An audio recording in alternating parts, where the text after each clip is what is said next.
Bonjour, c'est Ursule encore.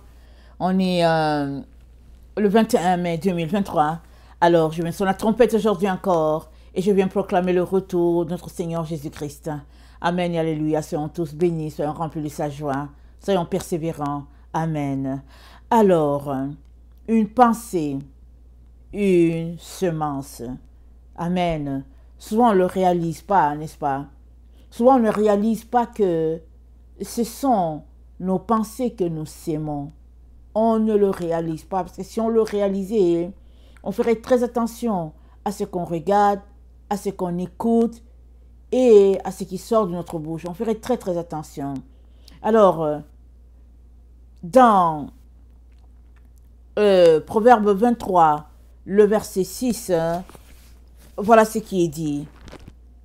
Proverbe 23, le verset 26. Pardon, le verset 6. Ne mange pas le pain de celui dont le regard est malveillant, et ne convoite pas ses friandises, car il est comme les pensées de son âme, mange et bois, te dira-t-il, mais son cœur n'est point avec toi. Tu vomiras le morceau que tu as mangé, et tu auras perdu tes propos agréables. Ne parle pas aux oreilles de l'insensé, car il méprise la sagesse de tes discours. Alors, celui dont le regard est malveillant te dit une chose, mais ses yeux disent autre chose. Ou bien sa bouche te dit une chose et son cœur dit autre chose. Et c'est dit, il est comme les pensées de son âme. Il te dit, mange, mais dans le fond, il est contre toi. Et c'est dit, tu ne dois pas manger les pensées d'une telle personne, tu ne dois pas manger les choses d'une telle personne. Parce que c'est manger quelque chose qui va te détruire. Alors, c'est quoi une pensée? Une pensée, c'est une activité physique, une faculté ayant pour objet la connaissance. C'est le processus par lequel une personne élabore des concepts. Alors, ça a comme synonyme un avis, une opinion, une observation, raisonner, tout ça, ça réfère à la pensée. Et il est très important de savoir que chaque pensée peut être semée ou rejetée. Rappelons-nous, quand Jésus-Christ a dit aux disciples que l'heure était venue pour lui de mourir, Simon lui a dit, à Dieu ne plaise. Il a dit, mais non, Seigneur, tu ne vas pas mourir. Parce que Simon-Pierre venait de découvrir que Jésus-Christ était le Seigneur. Il venait de découvrir que c'était le Sauveur, que c'était loin de Dieu. Et dès qu'ils ont découvert cela, ils étaient tous contents. Jésus-Christ lui a dit, Simon, c'est Dieu qui t'a révélé cela. Et tout de suite après, il leur dit, voilà, c'est le moment pour moi de partir. Parce que c'était comme un code que Dieu lui a donné. C'est-à-dire, c'était comme un signe de maturité de la part des disciples, qu'ils savaient qui était celui-là. Et Simon dit, mais non, Seigneur, tu ne vas pas mourir. Et Jésus-Christ lui dit, arrière de moi, Satan. Ce n'est pas Simon qui était Satan. Ce n'est pas Simon-Pierre qui était Satan. Mais Satan venait de se glisser dans la pensée de Simon-Pierre, dans ces moments de difficulté d'émotion. Il venait de se glisser dans la pensée de Simon. Et il a dit à Jésus, mais non. Or, Jésus-Christ est venu pour pouvoir nous racheter. Le texte ultime, c'était qu'il aille jusqu'à la croix. Alors, si Jésus-Christ acceptait la pensée de Simon, ça en était fait pour nous. Et on serait perdu. Et Jésus-Christ a dit, arrière de moi, Satan. Il ne voulait pas ensemencer cette pensée-là en lui. Parce que tout ce qui est sémé finit par produire. Ça fait partie de la loi de la nature. Dieu l'a fait comme ça. Tout ce que tu sèmes, ça finit par prendre racine un jour ou l'autre. Et Esdras a dit dans sa prière, il a fait une prière à Dieu, il a dit, puisses-tu ensemencer notre cœur et cultiver notre pensée. De là qu'advienne du fruit et que puisse vivre tout être corruptible portant la condition humaine. Il dit, puisses-tu, Seigneur, ensemencer notre cœur et cultiver notre pensée. Parce que si c'est le Seigneur seulement qui ensemence notre cœur, les pensées qui viennent de nous seront des pensées pures, des pensées vraies, des pensées qui vont glorifier Dieu. Et dans 2 Corinthiens 10, le verset 5, c'est dit d'amener nos pensées captives à l'obéissance de la croix. C'est-à-dire, à tous les jours, nous sommes appelés à drainer nos pensées, à les amener au pied de la croix, de telle sorte que chaque pensée soit examinée à la loupe de la parole de Dieu. Et si la pensée ne fait pas la gloire de Dieu, on est appelé à la jeter et non à l'ensemencer. Parce que tout ce qui est ensemencé produit quelque chose. Et ce n'est pas le temps de se laisser distraire. Et le même Esdras a dit, pendant qu'il était en train de prier à Dieu, il a dit, tu as parlé à nos pères et tu as dit, écoute Israël, semence de Jacob, soyez attentifs à mes paroles, car voici que je sème en vous ma loi. Elle produira en vous du fruit et vous serez glorifiés à jamais. Donc, Dieu sème en nous sa loi. Amen. Et c'est dans le but de nous rendre heureux. C'est dans le but de nous réveiller. C'est dans le but de nous remplir de vie, de lumière. Mais si tu ne sèmes pas la loi de Dieu en toi, il n'y a rien qui sortira de toi à propos de la loi. Il sortira à ce que tu sèmes. Que sèmes-tu à chaque jour en toi? Tu sèmes ce que tu écoutes. Tu sèmes ce que tu lis. Tu sèmes ce dans quoi tu baignes. Que sèmes-tu à tous les jours? Que reçois-tu comme pensée? Et est-ce que tu les refutes? Parce que si tu ne les refutes pas, elles seront sémées en toi. Elles vont prendre racine. Elles vont produire quelque chose. Voilà pourquoi Dieu a dit, j'ai mis devant toi le bien et le mal, choisis le bien. Et l'ennemi est venu pour dire, non, marcher sur l'arbre de la connaissance du bien et du mal. Évidemment, si tu sèmes et le bien et le mal, tu reçois quelque chose de tiède. Et si tu sèmes le bien et le mal, il n'y a pas de bon fruit qui va sortir de toi. Parce que tout cela, c'est ténèbres. La seule chose qui produit 40, 50, 60, 90%, 100% de fruits, c'est la bonne graine, la semence pure, la semence vraie.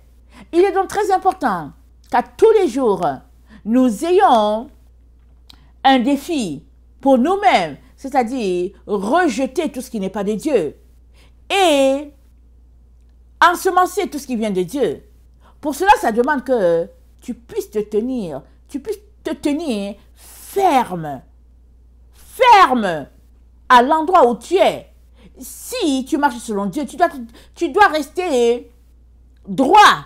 Parce que dans Éphésiens 6, c'est dit, après avoir combattu, après avoir fait tout ce qui est à faire, il dit, tu te tiens. Tu te tiens tout simplement dans l'endroit où tu es et tu continues de dépendre de Dieu, confessant les versets et t'attendant à Dieu, dans la soumission, dans la crainte de Dieu, parce que il est le seul qui va te délivrer, qui va te faire sortir de là où tu te trouves, il est le seul qui va te donner ton vêtement. Il est donc très important que chacun puisse vérifier ce qu'il fait à tous les jours et à quoi il dépense son énergie. Alors, dans Marc 3, le verset 27, Jésus-Christ a dit quoi? Il a dit, il n'y a personne qui peut entrer dans la maison d'un homme sans avoir lié l'homme fort. Il n'y a personne qui peut entrer dans une maison pour voler, pour piller. Et quand il va venir, il va d'abord lier l'homme fort. Si tout le monde est faible, il va piller, il va partir. Mais s'il entre dans une maison, il va d'abord s'assurer qu'il n'y a pas quelqu'un qui va l'en empêcher. Alors, si chaque jour, tu ensemences tes pensées de la parole de Dieu, tu vas bâtir ton homme fort. Il n'y a personne qui va venir te terrasser. Les oiseaux vont essayer de voler sur ta tête. Tu ne peux pas les empêcher. Mais de là à s'asseoir pour faire le nid sur ta tête, tu vas les en empêcher. Tu vas refuser. Pourquoi? Parce que tu es en maîtrise de ce qui se passe en toi. Il y a plusieurs personnes, plusieurs enfants de Dieu, dont la vie est dirigée par d'autres. Il est donc important que tu t'assures que ce n'est pas quelqu'un d'autre qui dirige ta vie. On est dans le temps d'esprit séducteur. On est dans le temps, vraiment, de ténèbres, de mensonges. Si Dieu ne dirige pas ta vie, ça veut dire que c'est quelqu'un d'autre, l'ennemi qui dirige ta vie. Parce que soit tu as remis ta vie à Dieu et Dieu la dirige pour toi, il te dit où aller, soit ta vie est tout simplement entre les mains de l'ennemi et ballottée par-ci, par-là. Et Dieu nous appelle tous à amener nos pensées captives à l'obéissance de la croix. Et nos pensées reflètent qui nous sommes, comme on l'a lu dans Proverbe 23, le verset 6. Il est comme les pensées de son âme. Tu es comme les pensées de ton âme. Tu n'es pas différent de ce que tu penses. Ce que tu penses, c'est ce qui est input, output. C'est comme ça. Et ce qui est curieux avec les enfants de Dieu, c'est que les enfants de Dieu recèlent d'histoires, de fables. Pourquoi ils aiment ça? Question. Alors les enfants de Dieu, ils sont mordus dans les histoires qu'on leur raconte de l'enfer et tout. Ils sont pris dedans. Et ils aiment ça. Et il y a une histoire que Jésus-Christ a racontée dans Luc 16. Alors c'est l'histoire de Lazare, le pauvre, qui était dans la misère et puis qui se couchait à la devanture d'un homme riche. Et la Bible nous dit que l'homme riche ne s'occupait pas de lui. Et puis, il était méprisé. Et même les animaux, ou bien le chien, venaient lécher ses plaies. Personne ne lui donnait à manger. Et vint le jour où Lazare eut son repos. Il est rentré à la maison. Et vint aussi le jour où le riche a fini sa course sur la terre. Et il est aussi rentré à la maison. Et dans le séjour des morts, il voit Lazare qui est dans le sein d'Abraham. Et il dit à Abraham, oh s'il te plaît, dis à Lazare s'il peut me donner une goutte parce que j'ai trop soif. Tellement il a méprisé Lazare que même dans le séjour des morts, il pense que Lazare, c'est son serviteur. C'est ça qu'il pense. Il dit à Abraham, dis à Lazare de me donner quelque chose. Tellement il a méprisé Lazare. Et il continue d'avoir ce comportement.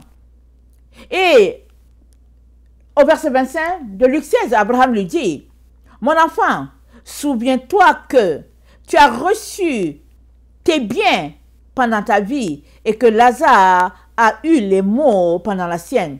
Maintenant, il est ici consolé et toi tu souffres. D'ailleurs, il y a entre nous et vous un grand abîme, afin que ceux qui voudraient passer d'ici vers vous ou de là vers nous ne puissent pas le faire. Le riche dit, je te prie donc, Père Abraham, d'envoyer Lazare dans la maison de mon père, car j'ai 5 frères. C'est pour qu'il leur atteste ces choses, afin qu'ils ne viennent pas aussi dans ce lieu de tourment. Abraham répondit, ils ont Moïse et les prophètes qui les écoutent. Et il dit, non, Père Abraham, mais si quelqu'un des morts va vers eux, ils se repentiront. Abraham lui dit, s'ils n'écoutent pas Moïse et les prophètes, ils ne se laisseront pas persuader quand même quelqu'un des morts ressusciterait. Amen. Et cette parole qu'Abraham a dite, elle est d'actualité. Si tu n'es pas capable d'être transformé par la parole de Dieu, comment seras-tu transformé par des messages qui viennent de l'enfer, par des gens qui voyagent, qui font des expériences et qui sont allés en enfer, et quand ils reviennent, ta vie sera transformée. Comment est-ce possible? La parole de Dieu, c'est dit quoi? C'est la parole vivante. C'est la vie de Jésus-Christ qui est là devant toi. Tu n'es pas capable d'ouvrir la Bible. Tu n'es pas capable de t'asseoir pour avoir une intimité avec le Seigneur. Et puis quand tu lis, tu ne comprends rien parce que vraiment, tu n'es pas intéressé. Et puis cette parole qui est la vie ne te transforme pas. Et c'est les messages de l'enfer qui vont te transformer. Il y a un problème. Il y a un problème si c'est comme ça que tu réfléchis. Si c'est ce qui te transforme, il y a un problème à ton niveau. Il est très important que tu le saches. Parce que dans Hébreux 4, le verset 12, voilà ce qui est dit. C'est dit que, car la parole de Dieu est vivante et efficace, plus tranchante qu'une épée quelconque à 2 tranchants, pénétrante jusqu'à partager âme et esprit, jointure et moelle, elle juge les sentiments et les pensées du cœur. Nulle créature n'est cachée devant lui, mais tout est à nu et à découvert aux yeux de celui à qui nous devons rendre compte. Tout est à nu, tout est découvert, à découvert. Alors la parole de Dieu, c'est une épée à double tranchant. D'un côté, elle juge nos pensées, de l'autre côté, elle nous enseigne. Tu as ça, une épée à double tranchant à ta portée. Et cette épée ne t'a pas transformé. Et il faut quelqu'un qui vient de l'enfer qui te transforme. Il est très important de sortir des séductions. Les séductions sont remplies en ligne. C'est terrible ce qui se passe en ligne. C'est terrible. Mais comme les enfants de Dieu raffolent des fables et puis des histoires montées de toutes pièces, alors voilà comment l'ennemi les emporte. Ils sont emportés comme des vagues. Comme l'eau qui vient et puis qui draine la mauvaise eau. Et ils sont emportés loin de Dieu. Il est très important de se ressaisir, peuple de Dieu. Et de s'assurer que vous êtes en train de marcher dans la droiture devant Dieu. Ce ne sont pas les histoires de fables, ce ne sont pas les histoires que les gens racontent qui vont vous transformer. Ce qui va te transformer en tant qu'enfant de Dieu, c'est la lumière de Dieu et c'est sa parole. Est-ce que tu entends Dieu? Est-ce que tu prends du temps d'intimité avec Jésus? Est-ce que tu dégages vraiment de l'espace et tu es organisé pour pouvoir rencontrer ton Dieu à tous les jours? Parce que ta routine va déterminer ta vie. Mais si quelqu'un fait son expérience avec l'enfer et tout, mais tu devais avoir peur. Parce qu'un enfant de Dieu qui va à l'enfer, il va faire quoi à l'enfer? Oui, il arrive que pour un message de quelqu'un que Dieu peut donner une expérience à une personne pour le paradis, l'enfer pour un message bien particulier. Mais très souvent, il faut se méfier de ce type de message-là. Il faudrait se méfier. Parce que les gens sont là dans un culte de leur personne pour attirer sur eux, comment on appelle ça? De l'intérêt. On est dans un temps de narcissisme. Les gens sont remplis, les gens sont narcissiques. Ils ne s'intéressent pas au Seigneur Jésus. Ils s'intéressent à leur personne. Ils sont dans le culte de leur propre personne. Et plusieurs sont égarés, conduits loin de Dieu. On est dans le temps des esprits séducteurs. On est dans les temps où la vérité aussi est proclamée partout. Ceux qui marchent dans la vérité ont la protection divine. Et ceux qui s'égarent, ceux qui refusent la vérité, sont tout simplement conduits en captivité. Dans Apocalypse 13, le verset 8, voilà ce qui est dit. Apocalypse 13, le verset 8, c'est dit: et tous les habitants de la terre l'adoreront, ceux dont le nom n'a pas été écrit dès la fondation du monde dans le livre de vie de l'agneau qui a été immolé. Si quelqu'un a des oreilles qui l'entendent, si quelqu'un mène en captivité, il ira en captivité. Si tu mènes en captivité, si ta vie, tes actions, c'est des actions qui te rendront captive, tu iras en captivité. Parce que tout ce que tu fais te conduit loin de Dieu. Pour que tu ne sois pas captif, il faut que le roi de ton cœur soit Jésus-Christ, lui et lui seul. C'est la seule façon pour toi de ne pas être captif. Sinon, tu seras fait captif des esprits méchants. des démons, de toutes sortes d'esprits de ténèbres. Amos 9, le verset 1 à 4. Amos, c'est après Daniel, après Ézéchiel. Amos 9, le verset 1 à 4, ça dit ceci. J'ai vu le Seigneur qui se tenait sur l'autel, et il dit, frappe les chapiteaux, et que les seuils s'ébranlent, et brise-les sur la tête à tous. Je ferai périr le reste par l'épée. Aucun d'eux ne pourra se sauver en fuyant. Aucun d'eux n'échappera. S'ils pénètrent dans le séjour des morts, ma main les en arrachera. S'ils montent aux cieux, je les en ferai descendre. S'ils se cachent au sommet des Carmels, je les y chercherai et je les saisirai. S'ils se dérobent à mes regards dans le fond de la mer, là j'ordonnerai aux serpents de les mordre. S'ils vont en captivité devant leurs ennemis, là j'ordonnerai à l'épée de les faire périr. Je dirigerai contre eux mes regards pour faire du mal et non du bien. S'ils vont en captivité devant leurs ennemis, là j'ordonnerai à l'épée de les faire périr. Je dirigerai contre eux mes regards pour faire du mal et non du bien. Nous sommes dans ce temps-là où il y a un groupe qui sera sauvé, un groupe qui sera conduit captif, et il y a un groupe qui mourra parce que c'est le temps dans lequel nous sommes. De quel côté te trouves-tu? Es-tu captif en ce moment des démons? Es-tu captif des mensonges de ce monde? Mais tu continueras d'évoluer dans la captivité tant et aussi longtemps que tu ne t'arrêtes pas pour te débarrasser de tes esprits méchants. La seule manière pour toi de sortir de ta captivité, c'est de crier à Dieu, de prendre le temps dans le jeûne, la prière, la supplication. Parce que comment tu fais pour te retrouver captif? Il est donc très important de te barricader dans Jésus-Christ, de ne laisser aucune porte ouverte. Parce que les personnes captives font d'autres captifs. Les personnes captives font d'autres captifs. C'est contagieux. Alors, si la parole de Dieu, l'épée à double tranchant, n'a pas changé ta vie, que tu n'as même pas le goût, tu n'es pas passionné de ton Seigneur Jésus-Christ, si ça ne t'a pas passionné pour te changer, est-ce que c'est une histoire de l'enfer qui va te passionner, te changer? C'est grave. C'est trop grave ce qui se passe dans la maison de Dieu.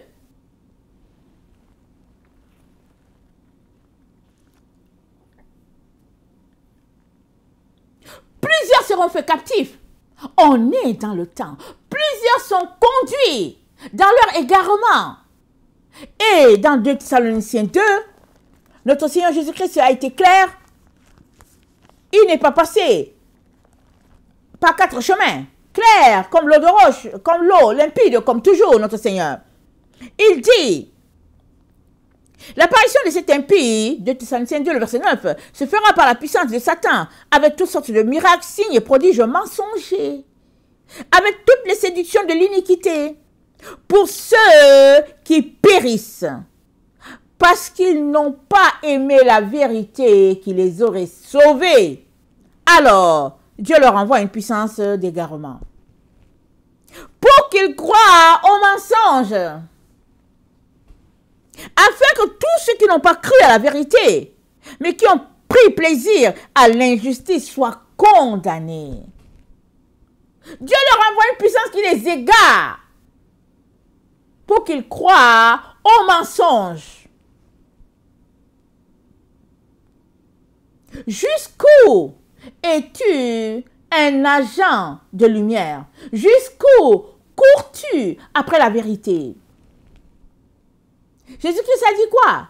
Il dit, vous connaîtrez la vérité et elle vous rendra libre. Mais libre de quoi? Libre de l'esclavage du péché. Libre des séductions de ce monde. Libre des liens familiaux. Libre de toutes nos bassesses. La vérité seule affranchie. Et c'est Jésus-Christ la vérité.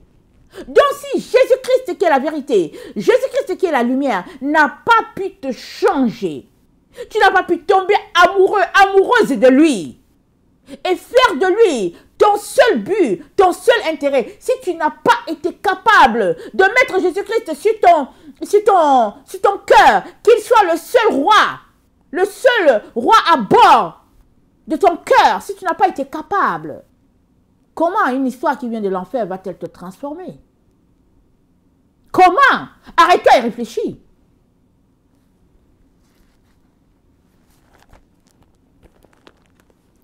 Ésaïe 65, le verset 9.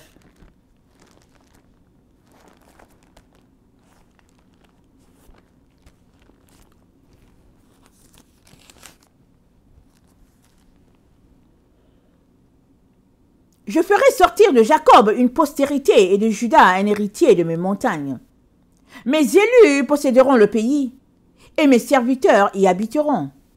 Le Saron servira de pâturage au menu bétail et la vallée d'Accor servira de gîte au gros bétail. Pour mon peuple qui m'aura cherché. Mais vous qui abandonnez l'Éternel, qui oubliez ma montagne sainte, qui dressez une table pour Gad, et remplissez une coupe pour Méni, je vous destine au glaive, et vous fléchirez tous le genou pour être égorgés. Car j'ai appelé, vous n'avez point répondu. J'ai parlé, vous n'avez point écouté. Mais vous avez fait ce qui est mal à mes yeux, et vous avez choisi ce qui me déplaît.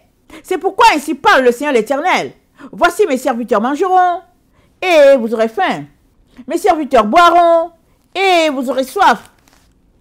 Voici mes serviteurs se réjouiront, et vous serez confondus. Voici mes serviteurs chanteront dans la joie de leur cœur. Mais vous crierez dans la douleur de votre âme, et vous lamenterez dans l'abattement de votre esprit. Vous laisserez votre nom en imprécation à mes élus. Le Seigneur l'Éternel vous fera mourir, et il donnera à ses serviteurs un autre nom. Celui qui voudra être béni dans le pays voudra l'être par le Dieu de vérité. Et celui qui jurera dans le pays jurera par le Dieu de vérité. Car les anciennes souffrances sont oubliées, elles seront cachées à mes yeux. Car je vais créer un nouveau ciel, je vais créer de nouveaux cieux et une nouvelle terre. On ne se rappellera plus des choses passées. Elles ne reviendront plus à l'esprit. Réjouissez-vous plutôt et soyez toujours dans l'allégresse à cause de ce que je vais créer. Car je vais créer Jérusalem pour l'allégresse et son peuple pour la joie. Je ferai de Jérusalem mon allégresse et de mon peuple ma joie. Et on n'y entendra plus le bruit des pleurs et le bruit des cris. Il n'y aura plus les enfants ni les vieillards qui n'accomplissent leur jour. Car celui qui mourra à 100 ans sera jeune, et le pécheur âgé de 100 ans sera maudit. Ils bâtiront des maisons et les habiteront. Ils planteront des vignes et en mangeront le fruit. Voilà ce que Dieu est en train de faire sur la terre. Il est en train de faire des choses nouvelles. Et tous ceux-là qui marchent dans la lumière, dans la vérité, bénéficieront de ce que Dieu est en train de faire. Il est très très important de sortir de toutes les voies de séduction et de mensonges. Les esprits séducteurs sont répandus partout, surtout sur Internet. Il est important, avant de cliquer, de t'assurer que c'est Dieu qui est en train de te parler, qui veut que tu fasses quelque chose. Sinon, ne clique pas. Ne clique pas. Parce que les personnes captives font des captifs. Les personnes séduites séduisent d'autres. Les personnes malades rendent les autres malades. Les personnes libérées aussi prêchent pour libérer les autres. De quel bord te trouves-tu? Que fais-tu à chaque seconde, à chaque minute? Où est ton cœur? Parce que là où est ton cœur, là aussi se trouve ton trésor. Si ton cœur c'est Jésus-Christ, tu n'as pas besoin de t'intéresser aux choses qui viennent de l'enfer. Ça vient de l'enfer. Ça vient de l'enfer. Un jour, Le Seigneur m'avait donné un rêve. Et dans le rêve, les gens sont partis à l'église. Tout allait bien, tout était beau. Et puis, il y a quelque chose qui s'est passé. Ils ne sont jamais rentrés chez eux. Il y a eu un tremblement. Et tout c'était là, les bâtiments, tout, il y a eu des dégâts. Et certaines personnes qui étaient parties et qui étaient sorties ne sont jamais rentrées. Et le Seigneur m'a montré un groupe, ses enfants, n'est-ce pas? Il a montré des chrétiens qui aiment ce chemin spacieux-là. Ils étaient partis à l'église. Ils avaient leur Bible, ils étaient dans leur chorale, ils étaient dans leurs histoires. Et ils se retrouvent dans leurs habits de dimanche, n'est-ce pas? Ils se retrouvent dans un endroit. Et les démons étaient là. Et ils arrivent, ils se disaient que waouh, le décor avait été préparé comme si c'était le ciel.